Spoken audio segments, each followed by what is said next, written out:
Vamos ler a palavra de Deus juntos, então. 2 Reis, capítulo 4, verso 26. Corre ao seu encontro e diz-lhe: vai tudo bem contigo, com teu marido, com o menino?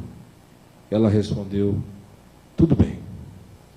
Ó Pai, ajuda-nos nesses dias a darmos a resposta certa às tuas perguntas a nós. E eu peço que tu nos faças perguntas, Senhor. Que tu me faças perguntas e que tu me forces a respondê-las. E não só a respondê-las, mas que tu nos forces a todos a tomarmos algumas posições em relação àquela que vem a ser a santa inquirição do Espírito Santo no nosso coração. Eu peço que seja assim, em nome de Jesus. Amém. Podem sentar-se. Esse texto fala do profeta Eliseu e de como, passando pela cidade de Sunem, ele conversou com uma senhora casada com um homem já idoso, que não tinha filhos. E ela gostou muito de conversar com ele e disse ao marido: vamos fazer aqui em cima um sobrado, um quarto, de modo que todas as vezes que esse homem de Deus passe por aqui, ele pouse conosco. E assim aconteceu. Eliseu passava e ficava ali. Um dia, ele mandou chamar a senhora, ela subiu até o aposento dele, e ele disse: olha, por esse mesmo tempo, daqui a 1 ano, tu vais ter aí nos teus braços um filho. Aí ela disse: por favor, não brinque comigo, porque o meu marido é velho, nós não conseguimos ter filhos até hoje. Por que vai acontecer isso agora? E ele disse: porque esta é a palavra do Senhor. 1 ano depois, a mulher amamentava uma criança que o Senhor lhe dera. A criança cresceu e um dia, tendo ido com o pai ao campo, enquanto o pai trabalhava no calor mais intenso do sol, o menino sentiu uma dor forte na cabeça e gritou: ai, ai, minha cabeça. E caiu desmaiado. Levaram-no para casa. A mãe, em angústia, o agarrou e o levou direto para a cama onde o profeta dormia quando ali se hospedava. E pediu ao marido que mandassem chamar a Eliseu, que estava no Monte Carmelo. E quando Eliseu, lá de cima do Monte Carmelo, com aquela visão extraordinária do vale de Jezreel, olha ao longe e vê aquele movimento de alguém que vem numa mula, agitado, angustiado, correndo como quem traz mais notícias, manda que o seu servo desça e vá ao encontro e faça logo algumas perguntas básicas, rápidas, porque ele percebe que a mulher vem se aproximando com angústia de alma. E a pergunta é essa aqui: vai lá e diz a ela que eu quero saber se está tudo bem. Pergunta se está tudo em paz. Pergunta se o shalom de Deus está na casa. E aí o profeta vai lá, conforme instruído, o discípulo do profeta, conforme instruído por Eliseu, faz essa pergunta: está tudo bem? Tudo bem contigo? Tudo bem com o menino? Tudo bem com a tua casa? E no texto hebraico, essa pergunta toda tem a ver com essa ideia de paz, do shalom, que é uma paz profunda, que penetra em todas as dimensões da vida, que é muito mais do que não estar angustiado, é muito mais do que apenas um sossego mental, tem a ver com saúde ampla, psicológica, emocional, relacional e física. E aí ele diz: como é que estão as coisas? O shalom de Deus está sobre ti, sobre teu marido, sobre o teu menino, sobre a tua casa. Shalom. E a resposta dela foi: shalom, shalom.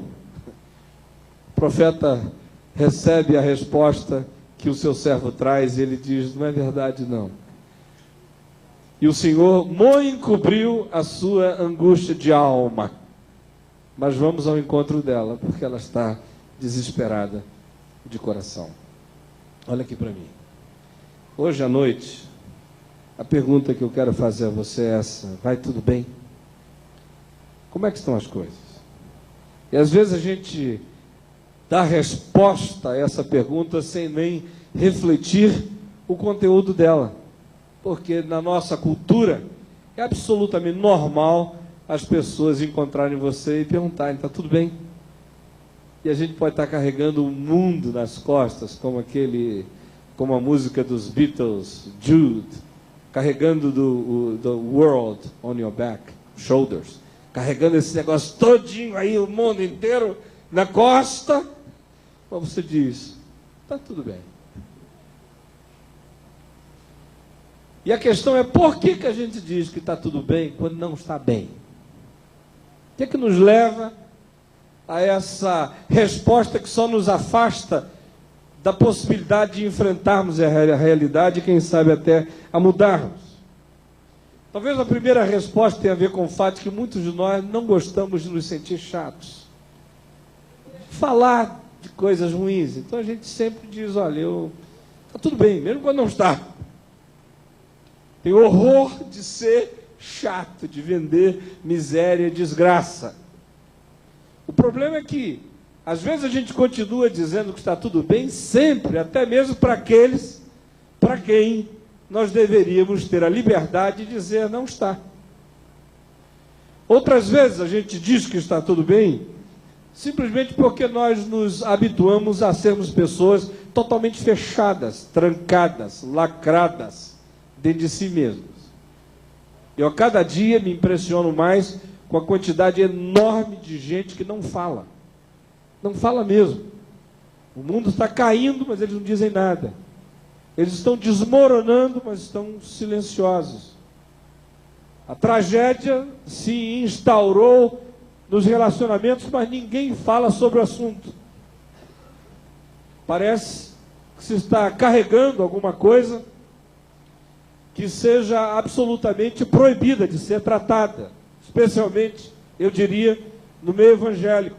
E especialmente no meio evangélico, depois dessa onda toda de teologias de prosperidade, quando é proibido dizer a verdade às vezes. Você tem sempre que fazer confissões extraordinárias para todo mundo o tempo todo. Você já não pode mais falar sobre o mundo real, porque é pecado falar sobre o mundo real. Você tem sempre que falar sobre o mundo imaginário. E aí as relações ficam superficiais, ninguém aprofunda diálogos nem vínculos. E se fecha. Uma outra razão, às vezes tem a ver com o cônjuge. Tem marido que diz: ó, se você abrir a boca, eu fecho essa tua boca para sempre. Calada. Cala a boca, Magda. Não fala. Eu preciso falar com alguém que precisa coisa alguma. Para com essa história. Vovó nunca precisou de ninguém. Aguentou aquele meu avô bêbado. E foi mulher que segurou, criou 8 filhos. Por que você tem que falar? Para com essa história de falar. Aconselhamento pastoral, nem pensar. Além do mais, aquele pastor, eu não vou muito com a cara dele, eu acho ele meio assanhado. Você nunca ouviu isso? Fala não. Depois, se você falar, eu perco o respeito. Como é que eu vou fazer aquelas orações maravilhosas? Como é que eu vou dar aula na escola dominical com a moçada sabendo dessa coisa aí? Não fala não. E aí ninguém fala, não é? Com ninguém. Nem entre eles. Ela diz: então deixa eu falar contigo, meu amor. Aí diz: vira essa boca para lá, porque eu não estou com condição de fazer essa reflexão. Ou às vezes, é porque nós nos habituamos à superficialidade mesmo. E achamos que dá trabalho pensar, e é melhor passar pela vida como se ela fosse aquela esteira rolante, passando por cima da realidade sem tocá-la, onde a gente é carregado de um ponto a outro, sem atritar no mundo real em momento nenhum. Neste evento, nesses próximos dias que nós vamos estar juntos, eu gostaria que você fosse capaz de responder a 2 perguntas. Simples, absolutamente simples. A primeira é essa: vai tudo bem? E você precisa ter coragem de olhar nos olhos dele, nos olhos dela, nos olhos dos filhos, olhar para si mesmo, para si mesma e responder. Sem medo, sem evasões, sem miragens, sem fantasias, sem desculpas, sem espiritualizações, sem justificativas, sem culpados, sem juízes, sem defesa, sem acusação, sem nada, só constatar um fato, ou muitos fatos. Está tudo bem? A segunda pergunta que eu gostaria que você fosse capaz de responder nesses dias é essa da temática da nossa conferência, do nosso encontro. Família, qual é a sua? Pergunte a si mesmo, qual é a minha família? Talvez a resposta que você encontra a essa pergunta seja, de alguma forma, uma resposta assustadora. Família, qual é a sua? O que isso significa? Essa pergunta significa pelo menos 3 coisas. A primeira tem a ver com os conteúdos da família. Quais são os conteúdos da minha família? No que a minha família está baseada? Quais são os fundamentos dela? Se baseia em quê? Em felicidade? Se baseia em quê? Em religiosidade comum? Se baseia em quê? Em dinheiro, patrimônio, propriedade? Se baseia em quê? Em tradição? Se baseia em quê? Apenas no caráter e na sociedade que tem que ser honrada? No que essa família se baseia? Qual é a sua? Essa pergunta também fala de uma outra coisa. Qual é a sua família? Também pode significar o que você anda fazendo com a tua família. No melhor sentido dessa pergunta na década de 70. Não é? Bicho, qual é a tua? O que isso significava naquele tempo? Para com isso, cara. Qual é a tua, rapaz? Você está doido? O que você está fazendo? Família, qual é a sua? E é uma pergunta para nós, qual é a de vocês, gente? O que vocês estão fazendo juntos? Vocês estão brincando de quê? Qual é a sua?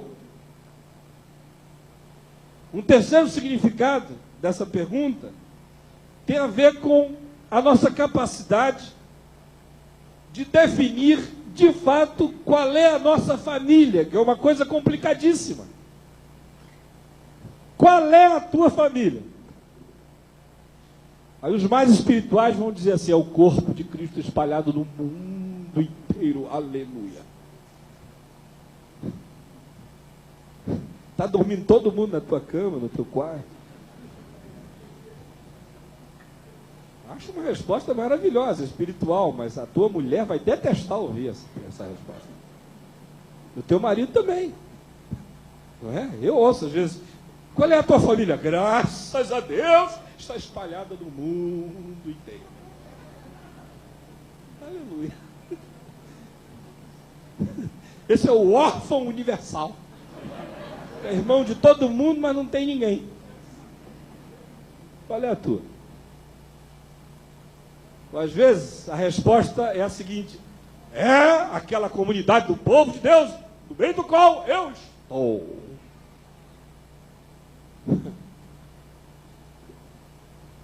A igreja é a família dele. Aleluia, maravilhoso.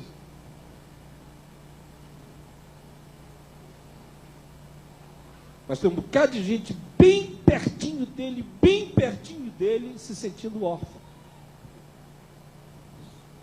Porque ele está vinculado a essa comunidade que se reúne no endereço da Rua das Ampolas, número 337, com reuniões às quartas-feiras, às quintas, às sextas, aos sábados, aos domingos, de manhã, de tarde, de noite, segundas e terças. E ele quase não aparece mais em casa, ele está com a família. Qual é a tua família? Ou então, você pergunta qual é a família. Aí você diz assim, a vovó Josefina é uma santa. vovô Antônio, bisavô Fernando, papai, a mamãe, o tio Manuel, a tia Serafina. E aí vem esse clã.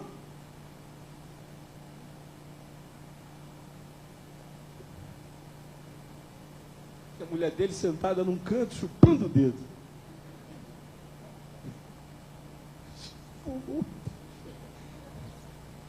Queria ser tratada com metade do carinho que ele dá à vovó.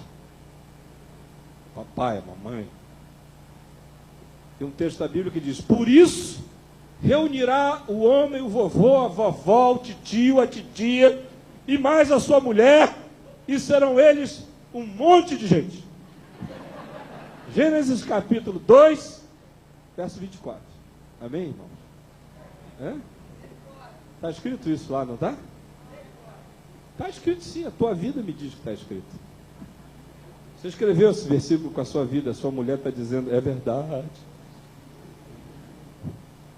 Família, qual é a tua? E aí a gente, tentando responder essa pergunta, vai descobrindo, às vezes, que a gente não tem família.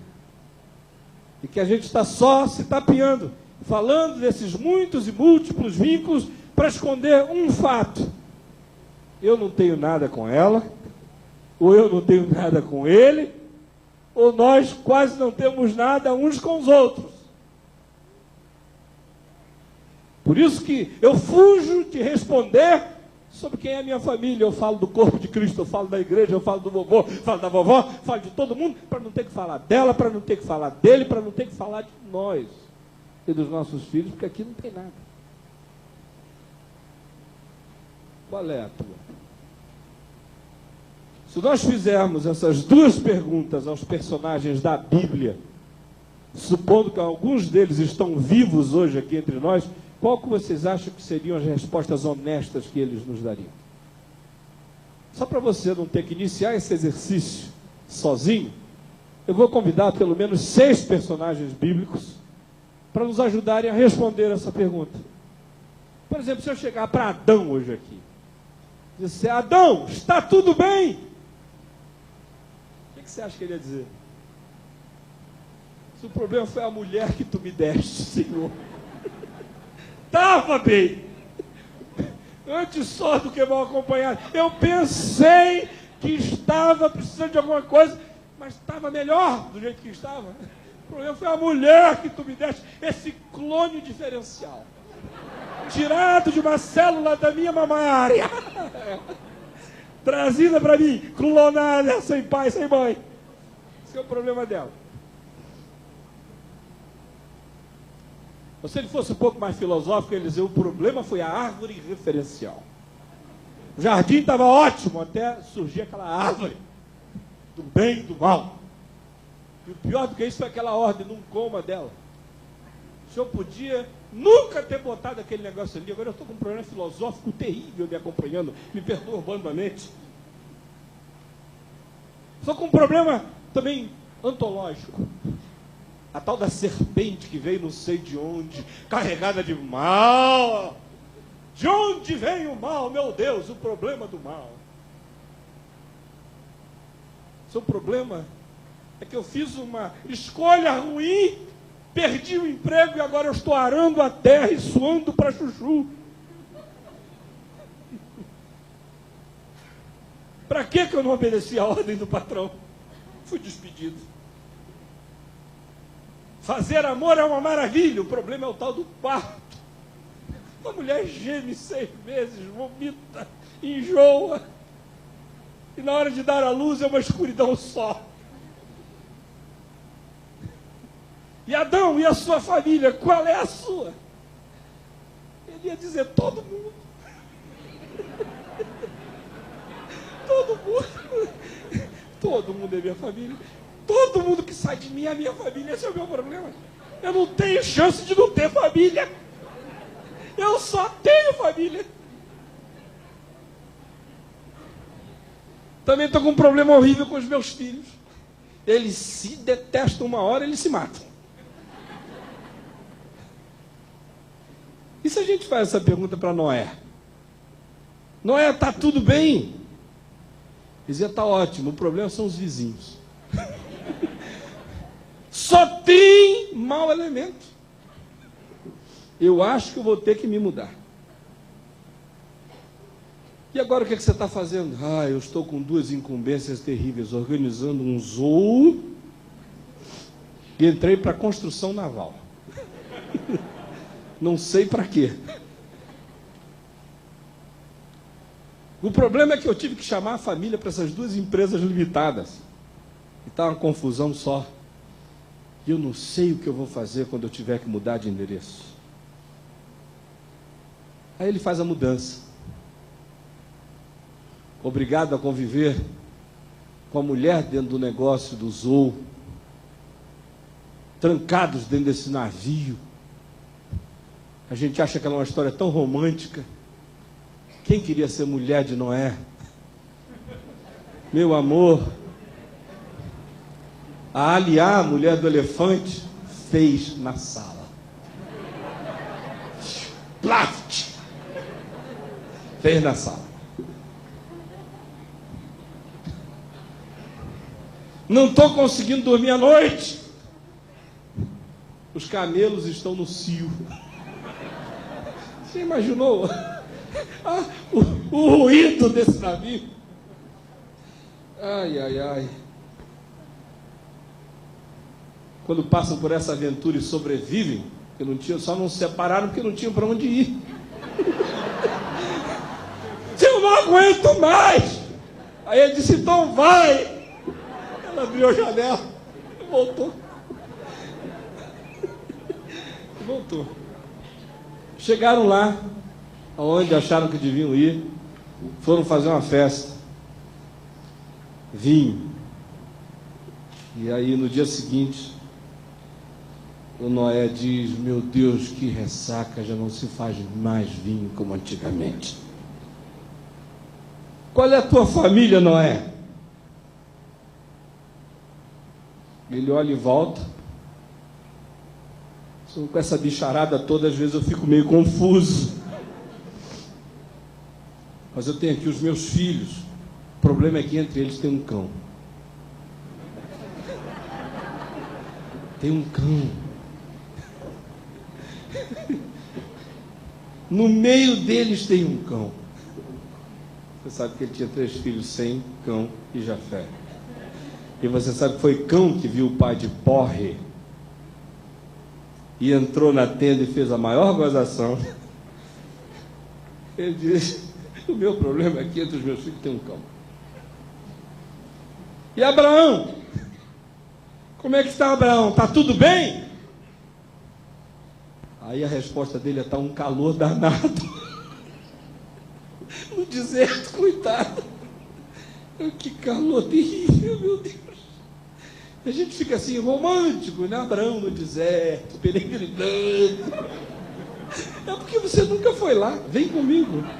Em janeiro é frio, mas o resto do ano é um horror. Está um calor terrível. Está tudo bem, Abraão? Aí ele diz, meu problema é que eu não estou conseguindo receber notícia nenhuma de casa. Peregrinando, mudava toda semana. Não chegava informação de casa nunca. Está tudo bem, Abraão? Quase tudo bem. O problema é que ultimamente eu tenho que fazer pelo menos uma operação de fimose por dia. Porque Deus instituiu a circuncisão. Tudo que é menino que nascia era ele que cortava. E a sua família está ótima, Abraão? Quase. O problema foi que papai pediu para eu levar Ló comigo para a viagem. Outro problema é que Sara é linda, mas não consegue fazer filho. H, o H da H. Deus me livre da H. Eu estou tendo que despedir Ismael de casa. Uma angústia profunda para o coração. E aí, lá no fim da vida, ele olha e diz, será que o Isaac se recuperou dos cortes das circuncisões e do cutelo sobre a cabeça dele? Será que ele sobreviverá a esse trauma? Você acha que não houve trauma? Aguarda para ver. E você, Isaac, está tudo bem? Aí diz, não estou enxergando bem. Se você já leu a história de Gênesis, você vê que um dos problemas do homem é que ele não enxerga bem mesmo.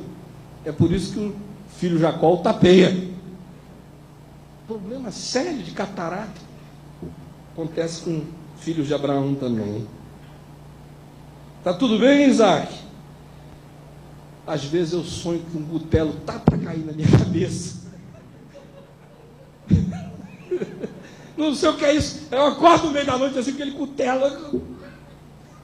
Você já observou no livro de Gênesis que toda vez que se fala desses três, se diz o Deus de Abraão, o temor de Isaac e o Deus de Jacó? Na cabeça de Isaac ficou uma referência a mais.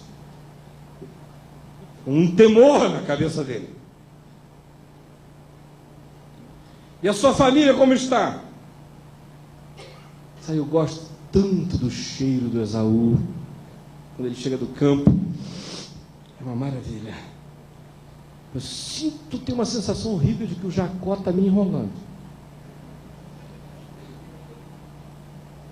E eu também tenho a suspeita de que a minha mulher Rebeca nunca me perdoou por eu ter pedido a ela para fazer aquela diplomaciazinha com Abimeleque, rei dos filisteus. De vez em quando ela me joga na cara. Você não devia ter pedido para eu passar por tua irmã e ir lá fazer o rei Abimeleque se sentir bem em relação a você. E talvez a última confissão que ele fizesse sobre a família seria dizer: eu tenho convicção profunda de que os meus dois filhos, Esaú e Jacó, se detestam. E aí se a gente vai para Jacó e pergunta: Jacó, está tudo bem? A resposta talvez ele diga: papai não gosta de mim, só mamãe. Você já leu lá o livro de Gênesis? Mamãe é louca por mim, mas papai não. Está tudo bem, Jacó? Ele diria: eu tenho que dar um jeito para comprar ações ordinárias da empresa da família, senão vou perder o controle acionário. O controle acionário está na mão do meu irmão Esaú, e ele deu um jeito de comprar. Comprou todas as ações e dominou a família. Quando Esaú veio a saber, já era tarde. Ou ele talvez dissesse assim: está tudo bem? Ele dissesse: está ótimo, conheci uma gatinha maravilhosa, Raquel. O problema dela é o pai dela, que é um Labão. E ela tem uma irmã que não lia. Aquele pai, só tendo o Deus de Abraão como Deus da nossa vida, porque o Labão não é fácil. É o problema do sogro. Está tudo bem, Jacó? Ele diria: eu sinto que fui enganado pelo meu sogro. Trabalhei 7 anos sem carteira assinada. Ele me prometeu uma empresa na hora de assinar o contrato e veio outra. E eu vou ter agora que trabalhar dobrado para conquistar aquilo que me foi prometido. Quem tem um sogro desse não precisa nem crer no diabo. Está tudo bem aí? Ele diria: as minhas esposas não se gostam. Não sei porquê. Ou então: ultimamente eu tenho tido um conflito, a sensação de que os anjos estão lutando comigo. Deve ser por causa do meu caráter, ou não? Aí ele faz uma confissão final: Deus partiu para a briga contra mim. Fica até mancando depois disso. Talvez uma última declaração: não sei porquê que todo mundo que eu amo morre cedo. A esposa que eu mais amo morre cedo. Os filhos que eu mais amo, como José, ficou 20 anos morto, depois é que ressuscitou. E a sua família, Jacó? Aí ele diz: olha, eu casei com uma mulher certa e uma ascendência todinha errada. Ultimamente só tem mulher grávida lá em casa. com as duas esposas e mais as criadas das esposas, era um tal de mulher ficar grávida simultaneamente, que era um problema. Eu tenho uns filhos, alguns dos filhos meus são muito piores do que eu. Alguns deles mataram o namorado da irmã para resolver um problema de família. Judá engravidou a nora, ainda que não soubesse. José foi negociado na bolsa de futuros pelos irmãos. E os meus dias foram poucos e foram maus. E Davi? Está tudo bem, Davi? Aí o Davi ia dizer: eu não sei para que eu fui derrotar o gigante Golias. O prêmio era a filha do rei, a Mical. Aquele gigante eu teria matado de graça para não ter a filha do rei, porque a filha do rei foi uma desgraça. Ou então ele diria: não sei porque quanto mais ungido eu fico, pior fica. Quanto mais promessa de Deus sobre mim, mais perseguição. Ou ele talvez dissesse: pelo amor de Deus, mulheres de Israel, parem de me amar, porque eu não aguento mais o ódio daqueles que me odeiam porque vocês me amam. Ou ele dissesse: a vida na corte é um horror, que saudades das cavernas do Jordão. E a sua família, Davi, como é que está? Eu não quero nem falar. Amnon ficou doidinho pela uma meia-irmã dele, Tamar. Estuprou minha filha. Absalão, tomado de ódio, de vingança pela irmã, matou Amnon.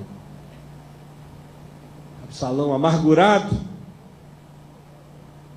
provocou uma revolução e tomou o reino.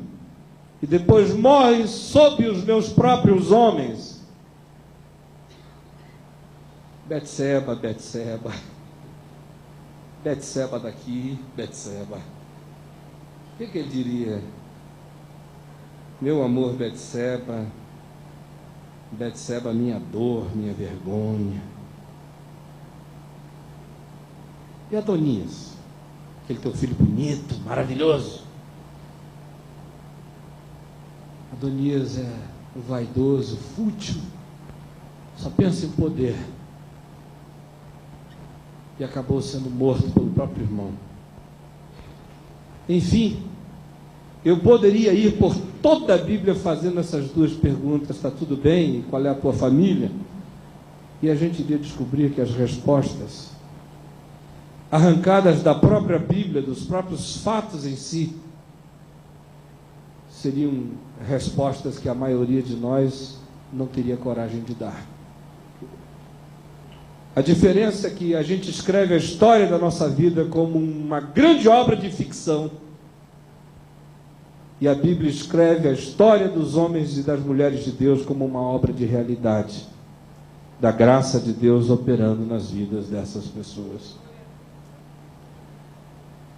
A decisão que você vai ter que fazer como homem, como mulher, como ser humano, como casal é esta: que tipo de história da sua vida que você quer escrever? Uma ficção poliana, absolutamente aperfeiçoada, que não guarda nenhuma relação com a própria realidade da sua vida, e que é uma tapeação religiosa, que é para inspirar um bom testemunho no coração dos outros, mas que não tem nada a ver com a sua própria realidade?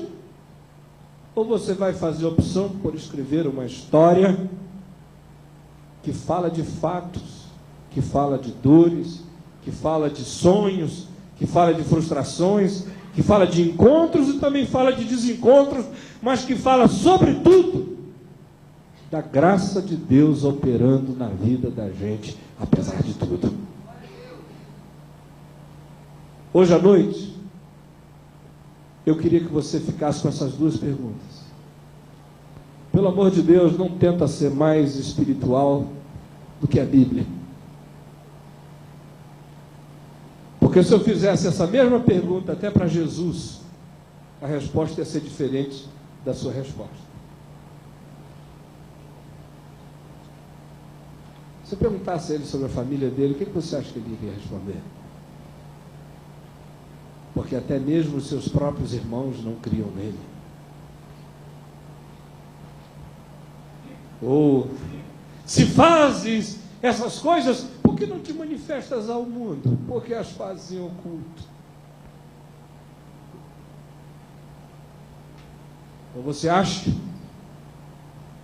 foi absolutamente fácil para ele lidar com a crise de ciúme maternal de sua mãe, narrada em Marcos, no capítulo 3, quando ela chega ao lugar onde ele está e vai lá porque dizem que ele está curando enfermos, expelindo demônios, ministrando de dia e de noite, e a mãe tem um ataque de superproteção e diz: ele vai morrer de fome, o menino, coitado, 30 anos, alguém tem que ir lá segurar o rapaz. Reúne todo mundo, desce a clã todinha, chega lá do lado de fora, sacode a sainha dela, fica lá, manda um recado, diz para ele vir aqui fora, que a mãe, os irmãos, as irmãs, está todo mundo esperando aqui. Aí chega alguém lá dentro. Jesus, com licença, só um minutinho. Pois não. A tua mãe, os teus irmãos estão ali fora, tua mãe está dizendo para tu ires lá, que ela está te chamando.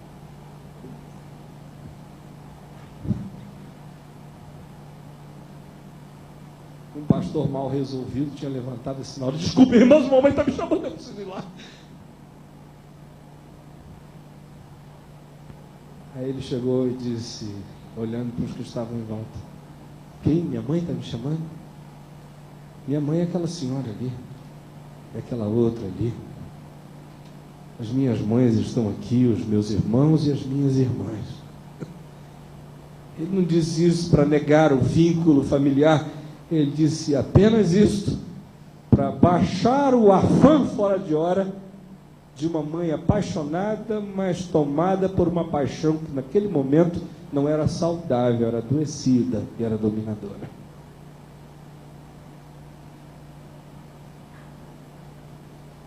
Bom, está tudo bem. Agora que a gente já tem a desculpa bíblica de poder ser honesto, vamos tentar ser honesto. Agora que a gente já está na companhia desses seres quase míticos das Escrituras, vamos ver se a gente responde essas perguntas com um pouco mais de sinceridade e de verdade. Eu queria que você fosse para o quarto hoje, você começasse a escrever. Está tudo bem? Escreve aí o que você acha. O que está bem, o que não está bem. E a sua família? Escreva sobre a sua família. Escrever. Você pode vir do filosófico, aquela coisa extraordinária, assim, filosófica. Nós dois não vibramos na mesma dimensão. Ele é profundamente aterrado e a minha energia flui em alturas superiores. A minha está aqui em cima e a dele faz terra. Ou pode ser simplesmente eu ando me sentindo muito mal toda vez que ele fala perto de mim, porque o hálito dele está horrível. Não é pecado sentir mau hálito. Escreve lá. Ou pode simplesmente ser, não dá mais, ela está me fazendo, toda vez que eu vou para a cama com ela, a sensação que eu tenho é que eu estou com a mamãe. Porque ela é tão mãe, ela é tão mãe, ela é tão mãe, ela é tão mãe, que ela perdeu os contornos de uma fêmea, uma mulher. É mamãe.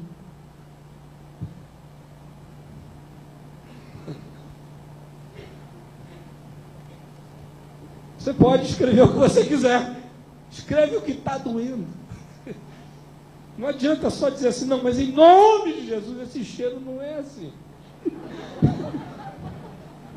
Porque é assim. Meu Deus, foi Deus que te fez com olfato. Não foi o diabo. Remédio para isso não é exorcismo, é higiene. Os demônios que têm que sair daí são outros, são bactérias malignas. Chama isso pelo nome, meu Deus. E para com isso. Então, o diabo vai dizer, essa eu prometo, eu não tenho nada a ver com isso. A culpa é do cara. É ele. O diabo está dormindo do teu lado. Acorda e manda escovar os dentes. Tomar banho.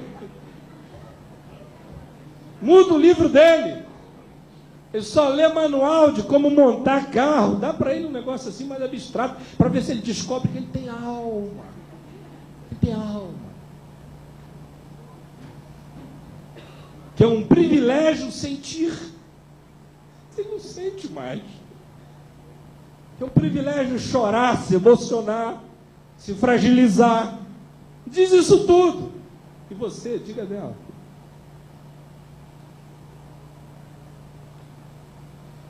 Está tudo bem em casa? Aí talvez você diga, eu não aguento mais. Eu chego ali, parece que as portas de todas as acusações do inferno se abriram bem na minha cozinha.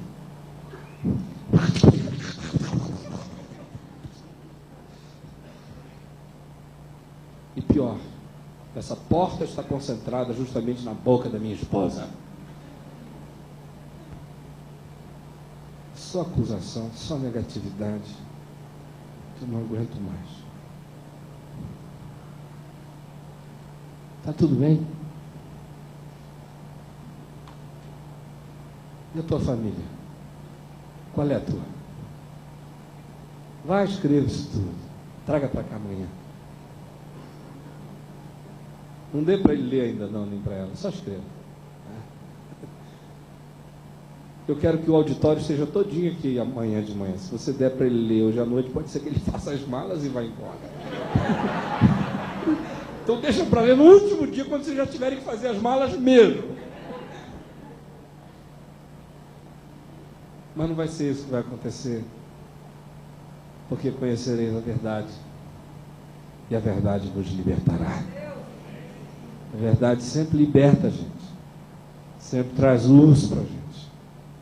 E aí a gente vai descobrindo que os nossos piores inimigos, tão grandes e horrendos, não são tão grandes assim quando a gente fala com eles. Os nossos inimigos crescem no nosso silêncio. Eles crescem na nossa distância. Eles crescem alimentados pelo nosso temor, pelo nosso medo. E eles diminuem proporcionalmente a nossa capacidade de falar com eles, de olhar para eles, de chamá-los pelo nome e de reconhecê-los. Eles encolhem, talvez nunca desapareçam, mas são reduzidos a dimensões e a proporções que já não nos intimidam.